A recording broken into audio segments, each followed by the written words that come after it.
प्रिय बच्चों, सभी को मेरा नमस्कार।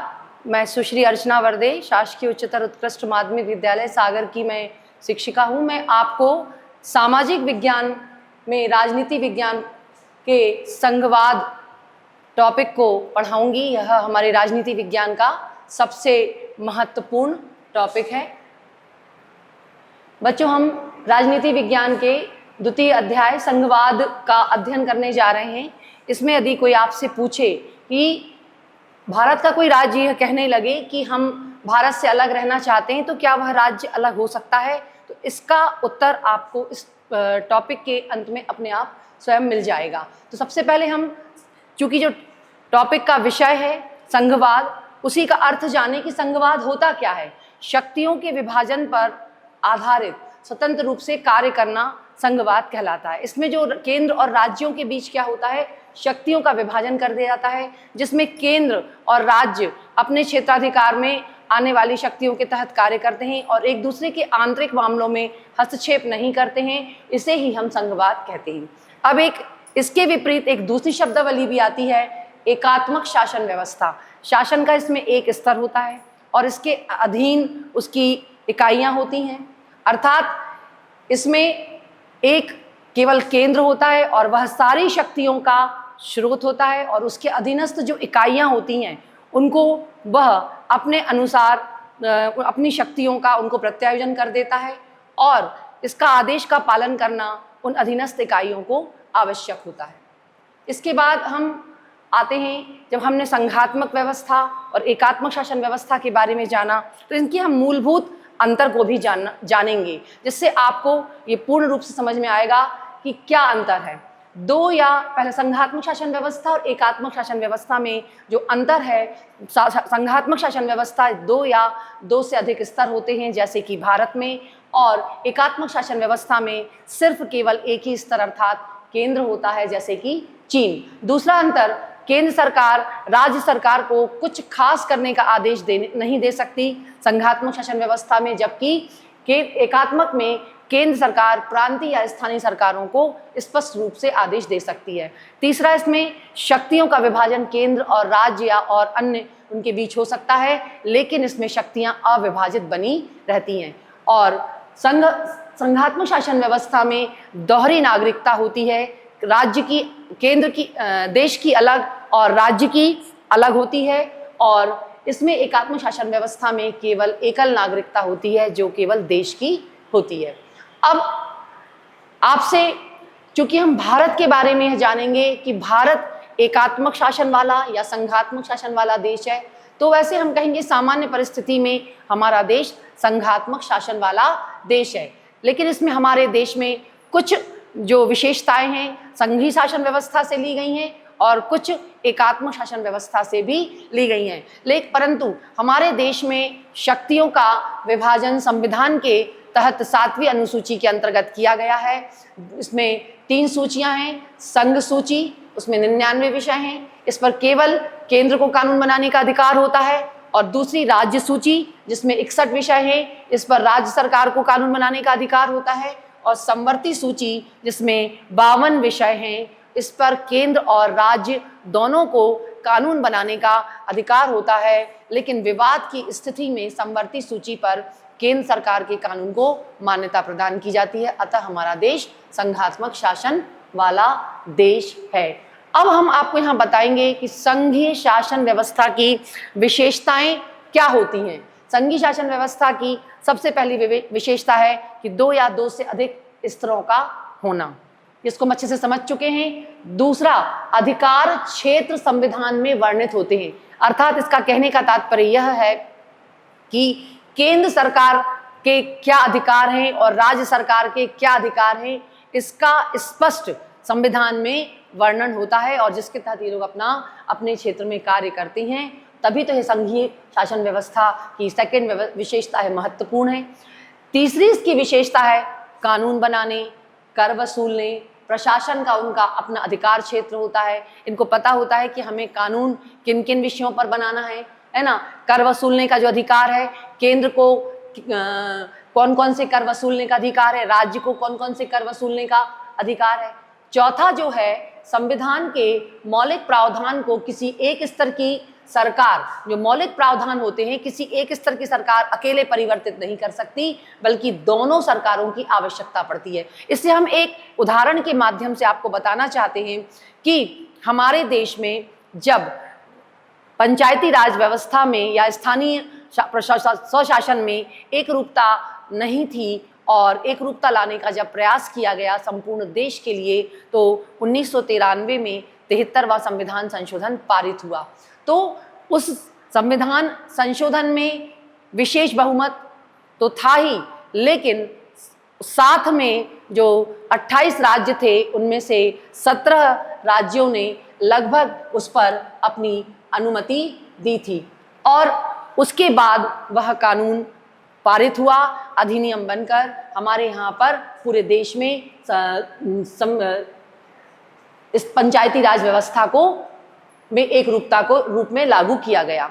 अब अगला है जो राजस्व के अलग अलग स्रोत निर्धारित होते हैं कि केंद्र को कौन से राजस्व के स्रोतों को वसूल करना है, राज्य को कौन से वसूल करना है। कुछ राजस्व के स्रोत ऐसे होते हैं जिन्हें केंद्र वसूल करता है और राज्यों को देता है, तो इसका भी अलग अलग बंटवारा स्पष्ट रूप से हमारे संविधान में किया गया है। अदालतें जो हमारे कोर्ट होते हैं, है ना, उनमें उनको संविधान और सरकारों के अधिकारों की व्याख्या करने का अधिकार है। मतलब कि चूंकि हमारे यहाँ पर सरकार के 3 स्तंभ हैं, विधायिका, कार्यपालिका और न्यायपालिका। विधायिका क्या बनाती है? कानून बनाती है। कार्यपालिका उसको कार्य रूप में परिणत करती है। न्यायपालिका जो होती है वह उस कानूनों की क्या करती है? व्याख्या करती है। लेकिन संविधान तो जब वह व्याख्या करने का अधिकार जो हमारे यहाँ पर सुप्रीम कोर्ट को दिया गया है, और सरकार के अधिकार का व्याख्या का मतलब होता है कि जब केंद्र और राज्य सरकारों के बीच जब विवाद की स्थिति निर्मित होती है तो उसका निपटारा करने का अधिकार भी अदालतों को होता है।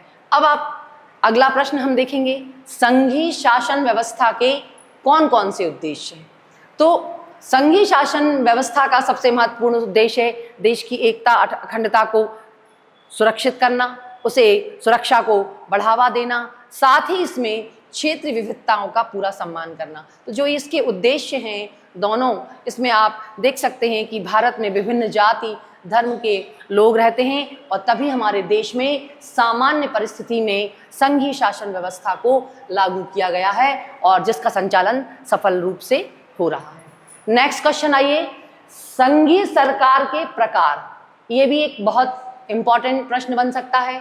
साथ आकर संघ, मतलब कमिंग टूगेदर फेडरलिज्म। इसका मतलब होता है कि दो से अधिक जो स्वतंत्र राष्ट्र होते हैं वो अपनी शक्ति को बढ़ाने के लिए क्या करते हैं? आपस में एक गुट बना लेते हैं, एक बड़ी इकाई का निर्माण कर लेते हैं, लेकिन इस शर्त के साथ कि वो अपनी पहचान और अखंडता या संप्रभुता जो है उसको सुरक्षित रखते हुए अपने को एक बड़ी इकाई में समाहित करते हैं और अपने को अधिक शक्तिशाली बनाते हुए ज़्यादा सुरक्षित महसूस करने लगते हैं। हमारे विश्व में संघात्मक का सबसे पहला सफल उदाहरण जिसको 250 साल हो गए हैं अपना संघात्मक व्यवस्था को अपनाए हुए, अमेरिका है, स्विट्जरलैंड है, ऑस्ट्रेलिया है। दूसरा है सबको साथ लेकर, होल्डिंग टुगेदर फेडरलिज्म।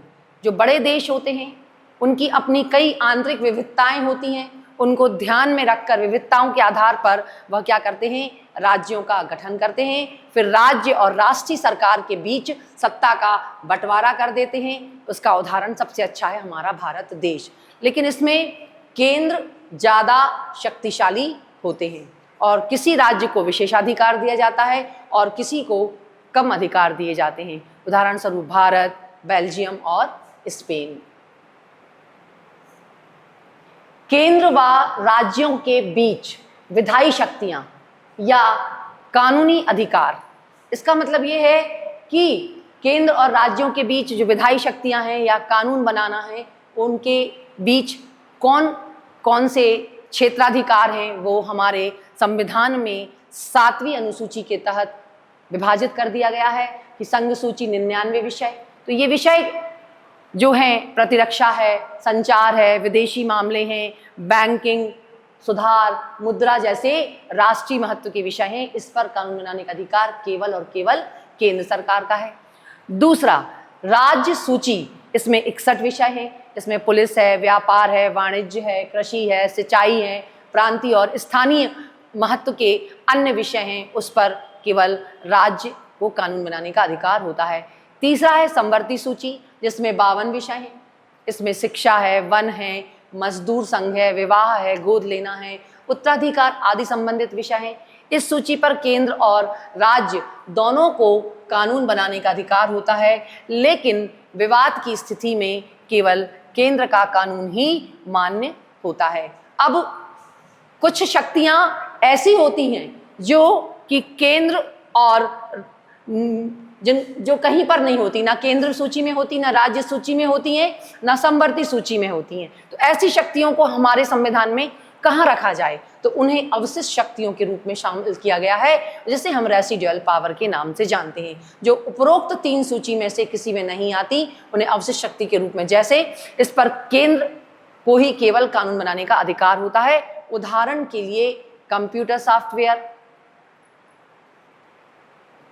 विशेष दर्जा प्राप्त राज्य, कुछ राज्यों को विशेष दर्जा प्राप्त होता है और ये विशेष दर्जा उन्हें कुछ महत्वपूर्ण कारणों से दिया जाता है।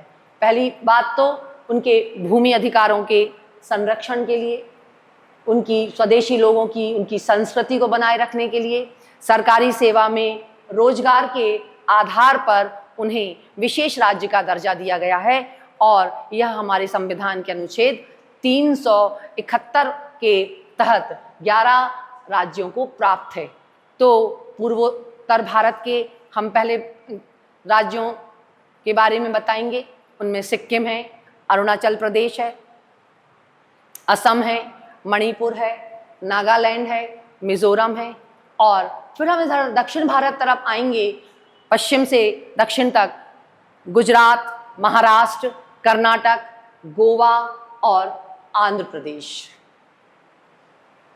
केंद्र शासित प्रदेश क्या है? तो केंद्र शासित प्रदेश जो हैं वो स्वतंत्र राज्यों की तरह इन केंद्र शासित प्रदेशों को ऐसे अधिकार प्राप्त नहीं होते, क्योंकि ये इतने छोटे होते हैं कि ना तो इन्हें बड़े राज्यों में मिला सकते हैं और ना ही इन्हें अलग राज्य का दर्जा दिया जाता है। इन केंद्र शासित प्रदेशों पर शासन करने का विशेष अधिकार केवल और केवल केंद्र सरकार को होता है। अब हमारे देश की संघीय शासन व्यवस्था किस तरीके से चलती है, इसके लिए 3 आधार बताए गए हैं। पहला है भाषाई राज्य, दूसरा है भाषाई नीति, तीसरा है केंद्र व राज्य संबंध। तो पहला जो भाषाई राज्य है, जब हमारा देश स्वतंत्र हुआ तो उसमें राज्यों के आकार प्रकार में अनियमितता थी। कई बहुत बड़ा राज्य, कोई छोटा राज्य, और इसके लिए कई समितियां, आयोग वगैरह बने और आंदोलन चले। तो उसमें से पुराने जो प्रांत थे उनको समाप्त करके नए प्रांतों को बना दिया गया, उनकी नाम, सीमा और क्षेत्रफल में परिवर्तन कर दिया। और इस तरीके से जो भाषाई आधार पर राज्य बनाने से देश ज़्यादा एकीकृत और क्या हुआ, अखंड और मजबूत बना और प्रशासन भी चलाना पहले की अपेक्षा कहीं अधिक सुविधाजनक हो गया। दूसरा, भाषा नीति। हमारे देश में किसी भी एक भाषा को राष्ट्रभाषा का दर्जा नहीं दिया गया। हिंदी भाषा को राष्ट्रभाषा का दर्जा देने की कवायद चल रही थी, लेकिन दक्षिण भारत के जो राज्य हैं उनका घोर विरोध हुआ, क्योंकि वो केवल अंग्रेजी और क्षेत्रीय भाषा को अपनी जो है कन्नड़, तमिल, तेलुगु, मलयाली उसी को जानते हैं, तो उन्होंने इसका विरोध किया। इस कारण से वह उसे केवल 8वीं संविधान की 8वीं सूची के तहत हिंदी को और अन्य 21 भाषाओं को अनुसूचित भाषा का दर्जा दिया गया। इस तरह कुल अनुसूचित भाषाएं कितनी हैं? 22। तो संविधान के अनुसार क्या था, जब हमारा देश स्वतंत्र हुआ और उसके पूर्व की स्थिति हम देखें तो सारे काम, सरकारी काम अंग्रेजी भाषा में होते थे। तो सरकारी काम सारे अंग्रेजी भाषा में होने के कारण स्वतंत्रता के बाद एकदम से उसको समाप्त तो नहीं कर दिया जाता, तो इसलिए उसकी सीमाएं निर्धारित कर दी गई थी कि 1965 तक अंग्रेजी भाषा सरकारी भाषा के कामकाज की भाषा बनी रहेगी, उसके बाद इस भाषा को क्या कर दिया जाएगा, समाप्त कर दिया जाएगा। लेकिन दक्षिण भारतीय राज्यों ने इसका भी जोर विरोध किया, क्योंकि उनका कहना था कि हम अपनी क्षेत्रीय भाषाएं तमिल, तेलुगु, कन्नड़, मलयालम को जानते हैं, अंग्रेजी को जानते हैं, लेकिन हम अन्य भाषा हिंदी भाषा को या अन्य भाषा को नहीं जानते। तीसरा है केंद्र राज्य संबंध।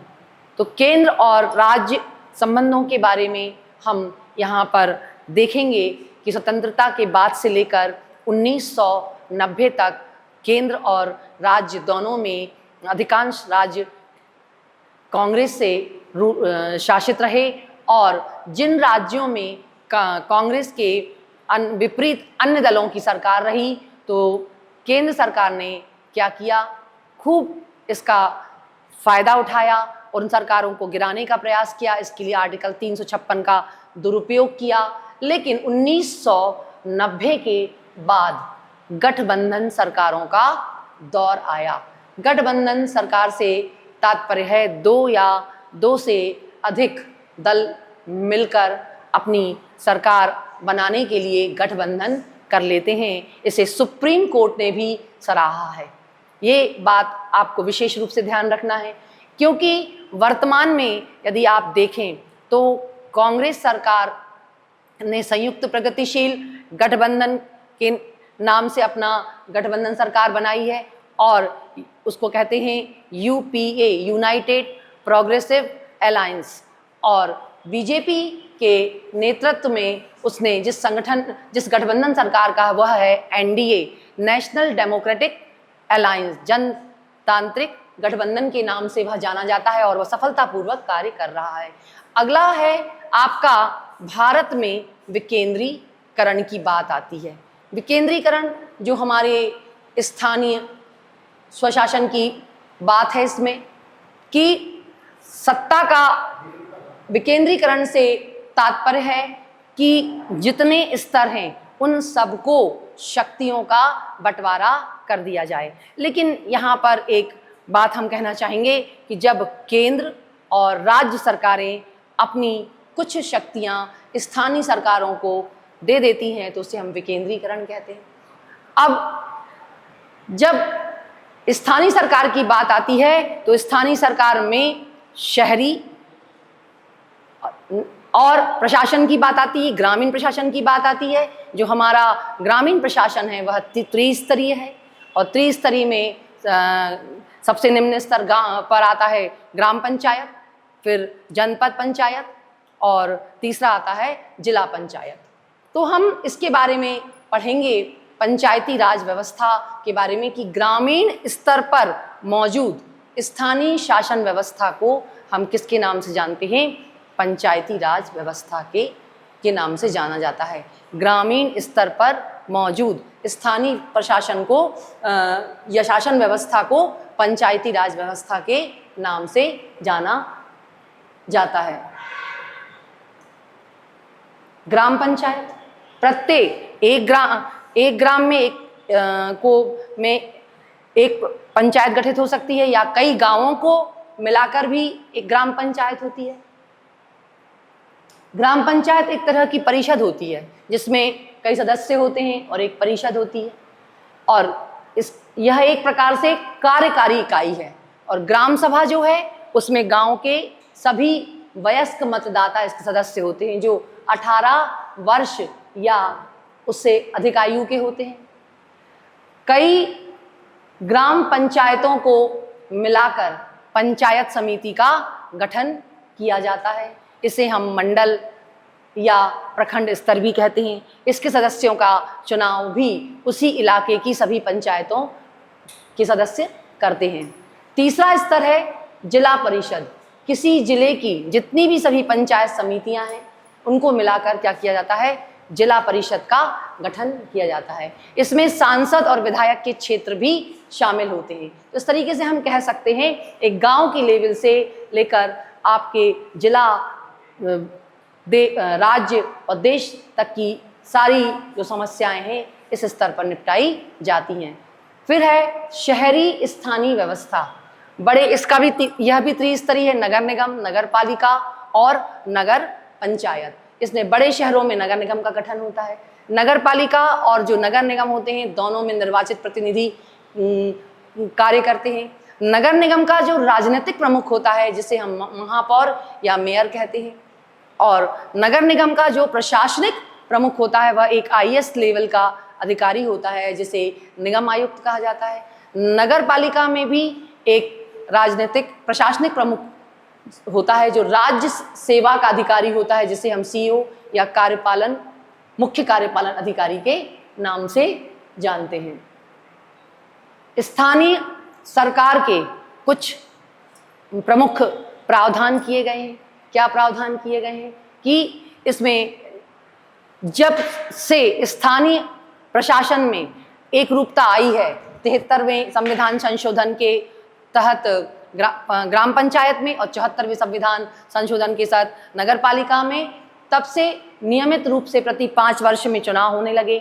सीटों को आरक्षित किया गया है, उसमें महिलाओं को 1/3 आरक्षण दिया गया है और राज्य चुनाव आयोग का गठन करके यह इन चुनावों को सुचारू रूप से संपन्न कराता है। और राज्य सरकारों से ये कहा गया है कि वे अपने राजस्व का कुछ हिस्सा इनको दें जिससे कि इनको आर्थिक तंगी का सामना ना करना पड़े। इसकी सफलताएं क्या के रूप में हम देखते हैं कि सबसे पहले इनका जो लोकतंत्र है, हमारा लोकतंत्र मजबूत हुआ है क्योंकि ऊपर से लेके नीचे तक और नीचे से लेके ऊपर तक सभी अपने अधिकारों के प्रति सजग हो गए हैं और जब उन्हें सामर्थ्यवान बन गए हैं तो लोकतंत्र तो मजबूत होना निश्चित ही है। फिर महिलाएं भी अपने अधिकारों के प्रति सजग हो गई हैं। लेकिन इतनी सफलताओं के बाद कुछ विफलताएं भी हैं कि ग्राम सभाओं की नियमित बैठक नहीं हो रही है जो होनी चाहिए, जिससे महत्वपूर्ण मुद्दे सुलझ नहीं पाते हैं और अधिकांश राज्य सरकारों ने स्थानीय सरकारों को पर्याप्त अधिकार नहीं दिए हैं। हमने आपको जो संघवाद का टॉपिक पूरा केंद्र, राज्य और स्थानीय प्रशासन के बारे में पूरा हमने आपको एक विहंगम सिनेरियो प्रस्तुत किया और उसमें आपको हमने बताने का प्रयास किया। इसमें बहुत सारे ऐसे प्रश्न परीक्षा की दृष्टि से आपके सामने निकल के आए। संघवाद क्या है, एकात्मक शासन व्यवस्था क्या है, दोनों के बीच अंतर आया आपको समझ में, है ना। फिर संघीय शासन व्यवस्था की विशेषताओं के बारे में मैंने आपको अच्छे से विस्तार पूर्वक बताया।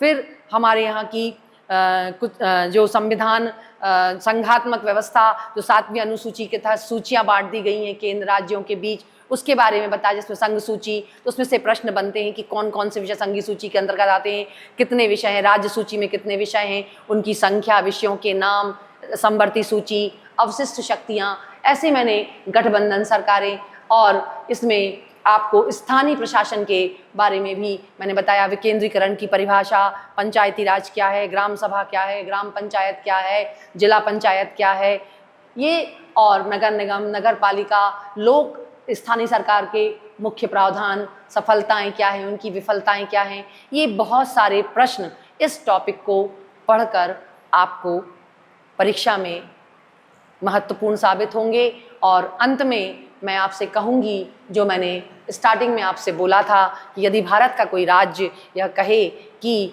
हमें भारत से अलग होना है, उसके साथ नहीं रहना है, तो यह ऐसा बिल्कुल संभव नहीं है। धन्यवाद बच्चों।